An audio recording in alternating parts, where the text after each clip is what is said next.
We need to realize that the devil is very smart. He's very clever. He's not just some little costume on Halloween. He's none of that. Like, the devil is very smart. We're going to dive into Genesis today, and I'm going to show you guys where the devil is first sighted. He's called the serpent. So let's dive in and see what we can learn. Let's uncover his mask so we can fight the enemy. Before reading the actual passage, let's learn what a serpent is. A serpent is a large snake. Definition number 2, sly or treacherous person who exploits a position of trust in order to betray it. This is Genesis chapter 3, verse 1. The serpent was more clever than any of the wild animals the Lord God had made. Look, who is the serpent? Well, I'll tell you. The serpent is the devil. And he's more clever than any of the wild animals that the Lord God had made, even Adam. He's got to be more smart than Adam because Adam fell. Let's keep reading. The serpent said to the woman, "Did God really say you must not eat the fruit of any tree that is in the garden?" Now, keep in mind, God did not tell them not to eat anything. Look how the devil worded that. Did God really say you must not eat the fruit of any tree? No, God said you must not eat the fruit of 1 plus 1 trees. That's 2 trees. There was millions of trees, I bet, inside this garden that all had fruit. God only said not to eat 1. He told Adam that, which is the man. He told Adam not to eat that fruit. But who did the devil attack? The devil attacked the woman because the God says the God is supposed to be the head of the man, and the woman is supposed to take the lead of her husband. Okay, so the woman, God did not even tell the woman to not eat any of this stuff. Adam, which was following God was the head of Adam, and the woman was following after Adam's lead. But God told Adam not to do this, and the woman was attacked by the devil. Keep that in mind, women. Okay? Your husband or your boyfriend should be following the Lord. God should be the head of the man.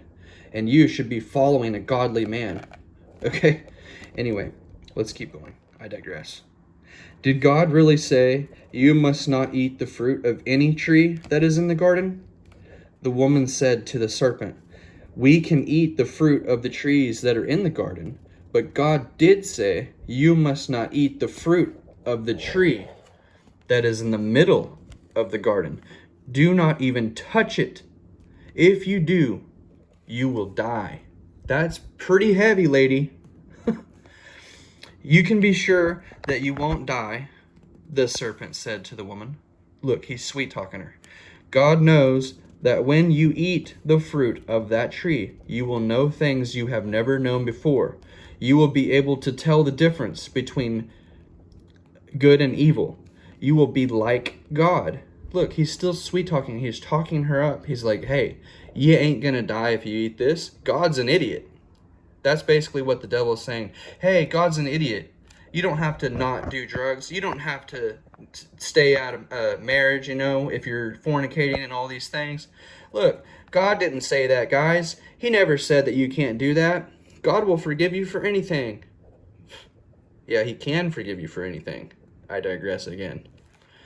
Look, he said you will be able to tell the difference between good and evil. That's basically saying that he's calling God a liar. The devil is calling God a liar, and he's trying to convince the woman, which wasn't, God didn't even tell the woman.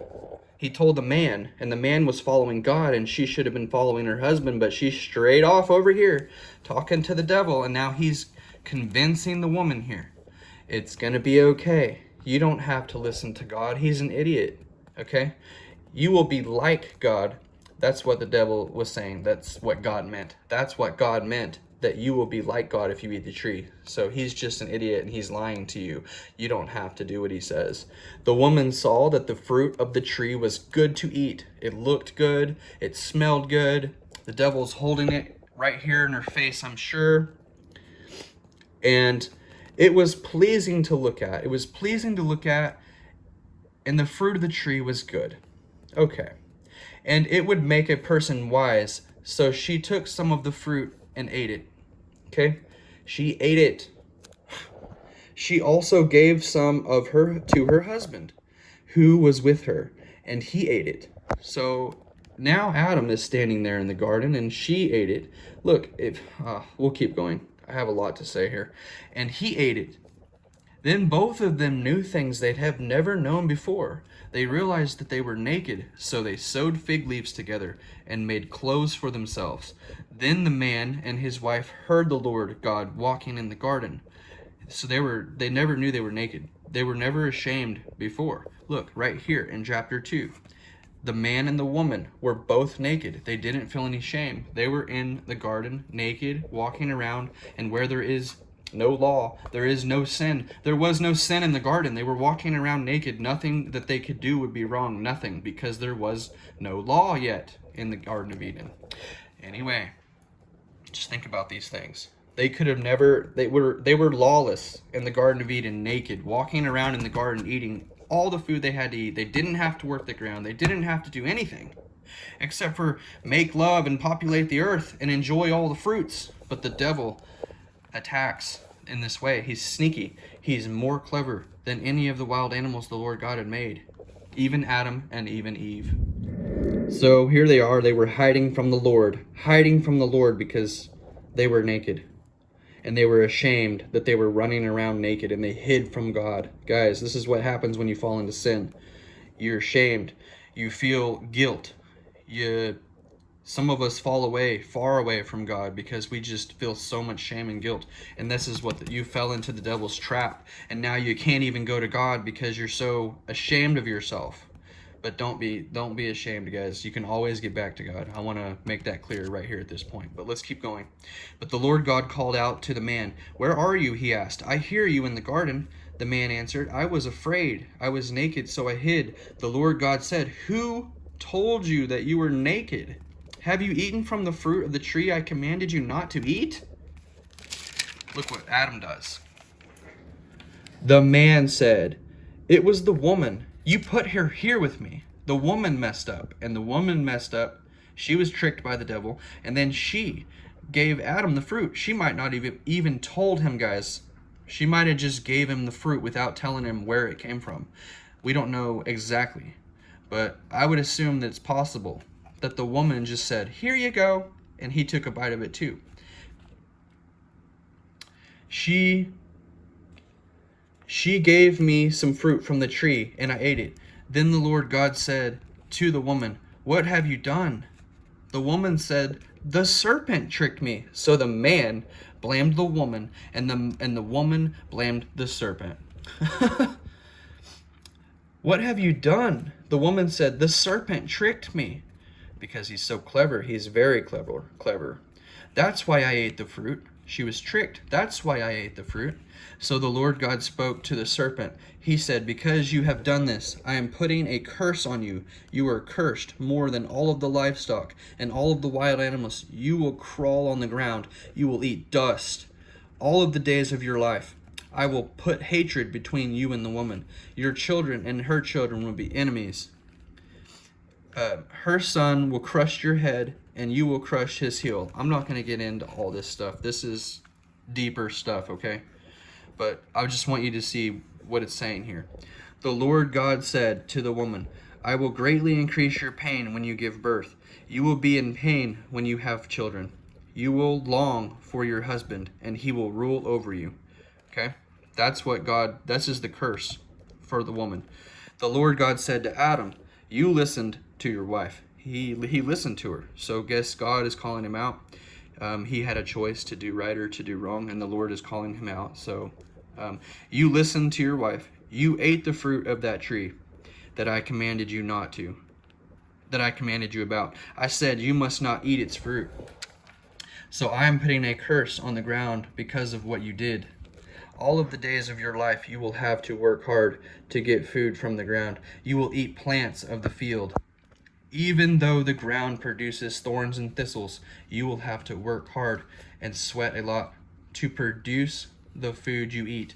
You were made out of the ground, and you will return to it. You are dust, so you will return to dust. We would have never died, guys, if they did not eat that fruit and listen to God. If they would have followed God, we wouldn't have died and had all these curses on our lives. We have to work hard.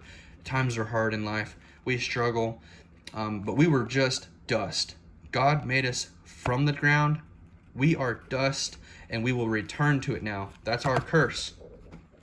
Adam named his wife Eve. She would become the mother of every living person. The Lord God made clothes out of animal skins for Adam and his wife to wear. The Lord God said, the Lord God said, the man has become like one of us. One of us, when God says the man has become like one of us, I believe he's talking to Jesus. Jesus and God, one of us. If this is God saying, and he's saying one of us, this is meaning plural. That means God is talking to someone, and if he's saying like us, no one is like God other than Jesus. Jesus says, if you know me, you also know the Father. One of us. Think about that. It's a pretty neat little tidbit for you. He can now tell the difference between good and evil. He must not be allowed to reach out his hand to pick fruit from the tree of life and eat it. If he does, he will live forever. So he will be just like us, which is Jesus and God, in my opinion. He will be just like us if he eats the other tree. Okay? 2 trees, guys. That's all they don't eat from the 2 trees in the middle of the garden. Come on. So the Lord God drove the man out of the Garden of Eden to work the ground he had been made out of. The Lord God drove him out and then placed cherubim on the east side of the Garden of Eden. He also placed a flaming sword there. It flashes back and forth. The cherubim and the sword guarded the way to the tree of life. Nobody will ever be able to get to this tree of life. Nobody. It is heavily guarded, so we might be able to know a general area, but even if anybody knows the area, I believe it is impossible, and that they will die trying to get there. But the devil is going to treat you unfairly like he did Eve, because God told Adam, and Adam was following God, and Eve was following Adam. But once the devil came in, he was sly and treacherous person, and he exploited, he treated unfairly Eve, and he got a position of trust by talking her out of what God told her. And she was the weaker vessel because Adam was following God and she should have been following Adam. And that meant do not eat the tree of the garden. By the way, there was law in the garden. The law in the garden was don't eat from this tree. Okay? That was all the law they had. But anyway, he tricked Eve because he's sly and treacherous person who exploits a position of trust. He will get your friends. You will trust your friends, and they will tell you, "Don't do this. You don't have to listen to God. That's all a bunch of horse hay." Okay? Well, he just took a position of trust on his friends, on his church, on whoever, in order to betray it, to betray you. We need to realize this. Treat unfairly to take advantage of a large snake, sly or treacherous person who exploits a position of trust in order to betray you. Guys, don't be fooled. The devil is not a little Halloween character. He is very sneaky, and because of his sneakiness, he ruined the entire plan that God had for us. I'll see you guys next time.